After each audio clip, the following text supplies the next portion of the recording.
देखो, the conjuring movie के बारे में बोलने के लिए मेरे पास बहुत सारी चीज़ें हैं और इस पर्टिकुलर फ्रेंचाइज़ में जितनी भी सारी मूवीज़ आई है ना आज तक, उनके बारे में बोलने के लिए मेरे पास बहुत सारी चीज़ें हैं। और इस कारण के चलते, जब इस पर्टिकुलर फ्रेंचाइज़ का फाइनल पार्ट का ट्रेलर आया ना, तो उसे देखने के बाद मेरे अंदर जो फीलिंग्स है ना, वो बहुत ज़्यादा मिक्स्ड है। पर ऐसा क्यों है? चलिए आज इस वीडियो में हम इस बारे में डिस्कस करते हैं। देखो, फॉर मी कंज्यूरिंग फ्रेंचाइज़ एक ऐसी फ्रेंचाइज़ रही है ना, जिसने मुझे सिनेमा से इंट्रोड्यूस करवाया था। हाँ, मैं जानता हूँ ये बात सुनने में थोड़ा बहुत ऑड लग सकता है, बट मैंने जब अपनी सिनेमा की जर्नी को शुरू किया था ना, तो मैं सिर्फ और सिर्फ हॉलीवुड की हॉरर फिल्म्स को ही देखा करता था और उन्हीं में से एक थे द कंज्यूरिंग मूवी फ्रेंचाइज। और इसलिए इन पार्टिकुलर दो मूवीज के director, the conjuring part 1 and the conjuring part 2, जो कि रह चुके हैं जेम्स वॉन।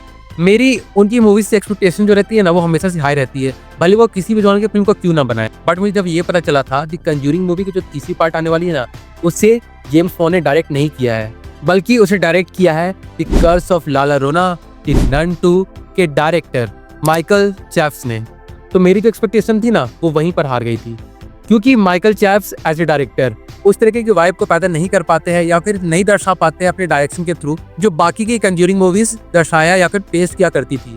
और उसी का कारण ना बहुत ज्यादा सिंपल है कि माइकल चैफ्स जो है ना, वो ज्यादातर अपनी फिल्मों में विजुअली चीजों को जितनी ज्यादा डिजाइनेबल वे में प्रेजेंट किया जा सकता है ना, उतनी ज्यादा वो प्रेजेंट करने की कोशिश करते हैं। मतलब उनकी जितनी भी फिल्में हैं ना, जैसे सबसे पहले तो मैंने दो बताया, जैसे the curse of la llorona and the nun part 2, तो इन दोनों फिल्मों में खास करके द नन पार्ट 2 में जो जंप स्केयर या फिर डराने वाले सीन्स थे ना, उनमें डरावनी वाली जो बात होती है ना, वो बहुत ही ज्यादा मिनिमम थी।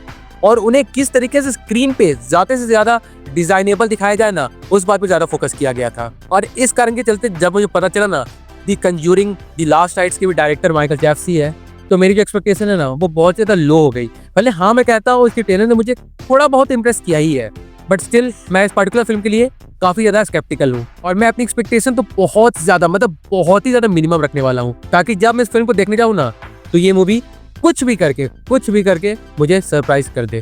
क्योंकि अगर देखा जाए ना, तो जो पार्ट 1 और जो पार्ट 2 की स्टोरी थी ना, वो एक साथ चलती थी। मतलब जो फिल्म के लीड कैरेक्टर्स थे हमारे एड एंड लॉरेन वॉरेन, उनकी जो कहानी थी, जिस तरीके की रिलेशनशिप वो बिल्ड करते हैं और जिस तरीके के एटमॉस्फेयर उन पार्टिकुलर कैरेक्टर्स के अराउंड बिल्ड की जाती थी, उन्हें देखकर एक होमली वाली फीलिंग आती थी। और उसके साइड में वो जो कहानी चल रही होती थी पैरानॉर्मल वाली, वो भी अच्छी तरीके से कंटिन्यू रहती थी। और सेम इसी पार्टिकुलर चीज को पार्ट 2 में भी कैरी किया गया था, जहाँ पर एड एंड लॉरेन वॉरेन की उनकी बेटी के साथ रिलेशनशिप, इन सारी चीजों पे भी अच्छा खासा फोकस किया था।